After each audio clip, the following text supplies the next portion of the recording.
अस्सलाम वालेकुम मेरे फैसलाबादियों। Pakistan versus South Africa one day match one day series Faisalabad Iqbal stadium ਦੇ ਵਿੱਚ ਹੋਏਗੀ। और जनरल इनक्लोजर फैमिली इनक्लोजर 3000 वाली टिकट 4000 वाली टिकट 400 वाली टिकट सारे बंदे ਕੰਨ खोल के सुन लो। सिक्योरिटी बहुत सख्त जे और ਇੱਥੇ ਮਾੜੀ ਜੀ ਤੁਸੀਂ ਚੂੰ-ਚੈਂ ਕੀਤੀ ਕੈਮਰੇ जनाब ਤੁਹਾਡੇ सामने लगे और ਤੁਹਾਨੂੰ ਉਹਨਾਂ ਨੇ ਫੌਰੀ कैप्चर कर लेना ਵਾ ਤੇ कैप्चर तो बाद ਤੁਸੀਂ ਤੁਹਾਡੇ खिलाफ फौरी कार्रवाई होनी है। लो जनाब ਇਹ जंगले बड़े ਇੱਥੇ ਲਗਾਏ ਗਏ ਨੇ। जंगले इस वास्ते लगाए ने क्योंकि शरारती ਵਿੱਚ ਬੱਚੇ ਹੁੰਦੇ शरारती लोग ਹੁੰਦੇ ਆ ਜਿਹੜੇ ਕਿ ਇਹ जंगले ਵੀ ਕ੍ਰਾਸ ਕਰਕੇ ਟੱਪ ਕੇ ਉਸ ਸਾਈਡ ਤੇ ਚਲੇ ਜਾਂਦੇ ਗਰਾਊਂਡ ਦੇ ਵਿੱਚ ਚਲੇ ਜਾਂਦੇ ਆ। ਜ਼ਾਰੀ ਗੱਲ ਜਦੋਂ ਫਿਰ ਮੈਚ ਹੋ ਰਹੇ ਹੁੰਦੇ ਨਾ ਫਿਰ ਇਸ ਗੱਲ ਦਾ ਬੜਾ ਮਸਲਾ ਹੁੰਦਾ ਵਾ।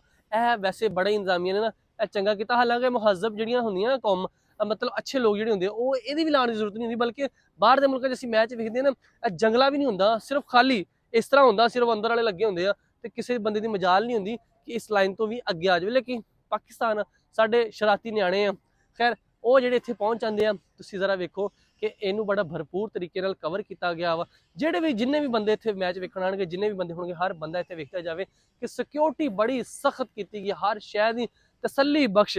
ਔਰ ਇਹ ਦੇਖੋ जिन्ने बंदे नहीं कोई देखे कोई कहेगा कि मैंने सिक्योरिटी मेरे वास्ते नहीं है भाजी ए देखो कैमरे ठीक है कैमरे लगे गए हर देखो सारे कैमरे लगाए गए इतने कला कला बंदा कैप्चर होना वा। और कैप्चर होने नाल अगर तुसी किसी ने कोई शरारत की किसी ने भी कुछ भी किया तो जनाब कैमरे रिकॉर्डिंग होंदी पई आ ते कैमरिਆਂ ਦੇ ਵਿੱਚ ਤੁਸੀਂ ਫੜੇ ਜਾਣਾ ਵਾ। फिर ਤੁਸੀਂ कहना वा कि ਸਾਡੇ ਨਾਲ ਜ਼ਿਆਦਤੀ ਹੋ ਰਹੀ ਜ਼ਿਆਦਤੀ नहीं कैमरा लगा वा कैमरे ਨਾਲ ਤੁਸੀਂ ਵੇਖਣਾ ਵਾ। और इस वेख के सिर्फ अच्छे तरीके ਨਾਲ आराम ਨਾਲ ਤੁਸੀਂ ਬਹਿ ਕੇ जनाब इंजॉय करना वा। जरा ਤੁਸੀਂ देखो ਇਹ ਜਿਹੜਾ ਇਨਕਲੋਜ਼ਰ ਹੋਣਾ ਨਾ ਇਹ ਫੈਮਿਲੀ ਇਨਕਲੋਜ਼ਰ ਹੋਣਾ ਵਾ। ਇਸ ਵਾਸਤੇ ਵੀ ਜਨਾਬ ਇੱਥੇ ਵੀ ਕੈਮਰੇ ਲਗਾਏ ਗਏ ਹਰ ਜਗ੍ਹਾ ਤੇ ਕੈਮਰਾ ਲਗਾਇਆ। ਕੋਈ ਇਹੋ ਜਿਹੀ ਜਗ੍ਹਾ ਨਹੀਂ ਜਿਹੜੀ ਛੱਡੀ ਹੋਵੇ ਜਿੱਥੇ ਕੈਮਰਾ ਨਾ ਲਗਾਇਆ ਹੋਵੇ। ਇਸ ਸਾਈਡ ਤੇ ਵੇਖਦੇ ਜਾਓ ਹਰ ਪਾਸੇ ਕੈਮਰੇ ਲਗਾਏ ਗਏ ਨੇ ਹਰ ਪਾਸੇ ਜਿਹੜੀ ਜਿਹੜੀ ਜਗ੍ਹਾ ਵਾ ਜਿੱਥੇ ਜਿੱਥੇ ਤੁਸੀਂ ਦੇਖੋਗੇ कैमरे कैमरे कैमरे सिक्योरिटी कैमरे लाजमी लगाए गए क्योंकि शरारती लोग शरारती बच्चे शरारती मुंडे सारे दे सारे ਜਿਹੜੇ ਕਿ ਐਵੇਂ ਮੈਚ ਨੂੰ ਖਰਾਬ ਕਰਨ ਵਾਸਤੇ ਕੁਝ ਸ਼ਰਾਰਤਾਂ ਕਰਨ ਵਾਸਤੇ ਜਨਾਬ ਗਰਾਊਂਡ ਦੇ ਵਿੱਚ ਵੜ ਆਉਂਦੇ ਨੇ। और जो वड़ते हैं तो सिक्योरिटी का मसला बनता। फिर इस वास्ते जनाब उन्होंने खारदार एक तारा लातियां वालियां तो तारा के नाल सिक्योरिटी कैमरे लाते हैं। तो हुण इस वक्त ग्राउंड की भरपूर तैयारी तकरीबन मुकम्मल हो गई है। मैं 8 नंबर गेट च घूमता फिरदा पिया वां। तैयारी हर चीज़ की हो गई है हर काम की तैयारी हो गई है। किसी शायद कोई इहो जी काम शाम नहीं रहिंदा कि कोई काम होवे जिहड़ा रहिंदा होवे।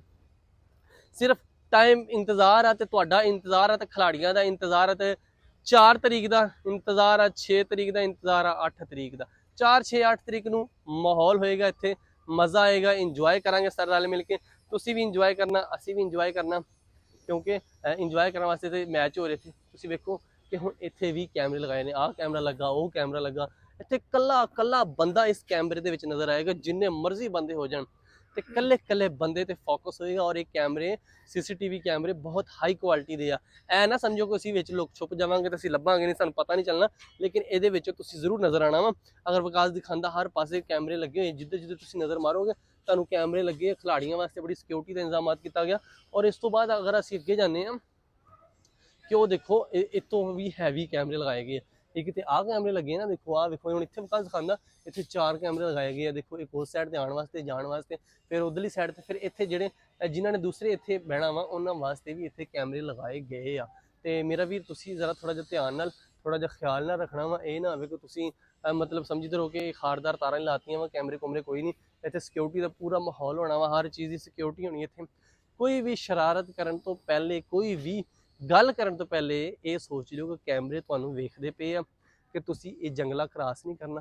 क्रॉस करोगे सिक्योरिटी फौरी तुहानूं फड़ेगी तुहाडे खिलाफ परचा होएगा। तो इस गल्लां तो तुसी बचना वा। तुसी सिर्फ फैन जे खिलाड़ियों के फैन जे वेखण वास्ते आना इंजॉय करने वास्ते आना मैच वेखण आना वा ते रल मिल के इंजॉय करना। ये नहीं कोई खलल नहीं पाना ना ही तुसी अपने माँ बाप नूं कोई मसला देना। देखो तुसी फड़ेगे तुहाडे माँ बाप ते तुहाडे ते परचा हो जाएगा तुहाडे माँ बाप नूं मुश्किल होएगी। तो इस मुश्किल तो बचण वास्ते सिर्फ तुसी इंजॉय करना वा मैच वेखना वा रल मिल के जिस तरह कि असीं वेखांगे तुसीं भी वेखना वा।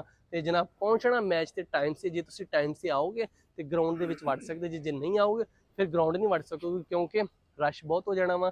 रश ज़्यादा होने की वजह तो फिर तुहानूं मुश्किल होएगी फिर तुहानूं अंदर नहीं कोई वड़न देगा। इस वास्ते मेरा वीर ये गल याद रखियो टाइम ना पहुँचना स्टेडियम ते अपनी जेड़े जेड़े गेट दी टिकट आ उहदे विच वड़ के अपनी टिकट जल्दी बुक करवा लेनी है। ते हुण सारे मेरे नाल रल मिल के लाओ नारा पाकिस्तान ते जिंदाबाद। ते आखिरी गल ये वा कि 1 नंबर गेट वाली साइड ते तुहाडी किसी दी कोई एंट्री नहीं होनी 2 ਨੰਬਰ ਵਾਲੀ ਸਾਈਡ ਤੇ ਗੇਟ ਦੀ ਜਿਹੜੀ ਐਂਟਰੀ ਉੱਥੇ ਐਂਟਰੀ ਹੋਣੀ ਆ, 3 ਨੰਬਰ ਵਾਲੀ ਸਾਈਡ ਤੇ ਐਂਟਰੀ ਹੋਣੀ ਆ, 4 ਤੇ ਐਂਟਰੀ ਹੋਣੀ, 5 ਤੇ ਵੀ ਨਹੀਂ ਹੋਣੀ, 6 ਤੇ ਹੋਣੀ ਆ, 7 ਤੇ ਹੋਣੀ ਤੇ 8 ਤੇ ਐਂਟਰੀ ਹੋਣੀ ਆ। 1 ਨੰਬਰ ਗੇਟ ਤੇ ਬਿਲਕੁਲ ਪਾਬੰਦੀ, ਕੋਈ ਬੰਦਾ ਇਸ ਸਾਈਡ ਤੇ ਆਵੇ ਵੀ ਨਾ। ਅਗਰ ਤੁਸੀਂ ਆਓਗੇ ਤਾਂ ਤੁਹਾਨੂੰ ਬਿਲਕੁਲ ਵੜਨ ਨਹੀਂ ਦਿੱਤਾ ਜਾਣਾ, ਤੁਹਾਨੂੰ ਬਹੁਤ ਪੈਦਲ ਆਉਣਾ ਪੈਣਾ ਵਾ ਤੇ ਤੁਸੀਂ ਵੜਨਾ ਜਿਹੜੇ ਗੇਟ ਦੀ ਤੁਹਾਡੀ ਟਿਕਟ ਆ ਉਸ ਸਾਈਡ ਤੇ ਹੀ ਤੁਸੀਂ ਆਉਣਾ ਵਾ।